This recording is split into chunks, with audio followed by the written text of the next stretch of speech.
మనం నిన్ననే చెప్పుకోలేదా జయమ్మ జర్ర జర్ర గోల్కుంటుందని దీవిల లోపట్లనే డిశ్చార్జ్ చేస్తారట అని. ఇక గీ ముచ్చట తెలిసిన భక్తులు సంబరంలో మునిగి తేలుతుండ్రు. అమ్మ కోసం తీరొక్క పూజలు హోమాలు చేసినోళ్ళు ముడుపులు కట్టినోళ్ళు ఆ మొక్కులు తీర్చుకునే పనులు ఉన్నారు ఇప్పుడు.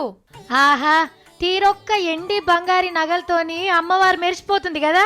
1,60,00,000 రూపాయలు పెట్టి చేపించిండ్రు అమ్మ భక్తులు. అమ్మంటే ఈ అమ్మవారు కాదు, జయమ్మ. దవాఖాన్లున్న జయమ్మ జల్దిన బాగైతే నీకు నగలు చేపిస్తా తల్లి అని ముడుపు కట్టిండ్రట.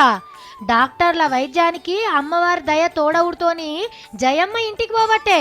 ఇక గా ముడుపును తీర్చుకుండ్రు కర్ణాటక భక్తులు. మైసూర్లా చాముండేశ్వరి అమ్మవారికి చేపించిండ్రు ఈ నగలు.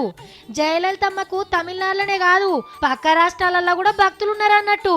పానం బాగైందని చెప్పినందుకే 1,60,00,000తోని మొక్కులు తీర్చుకున్నారంటే ఇక దవాఖాన్ నుంచి ఇంటికి పోయి అటుకెళ్ళి మళ్ళా సీఎం కుర్చీలకు ఎక్కే వరకు ఎన్ని వందల కోట్లు ఖర్చు పెడతారో అమ్మ కోసం.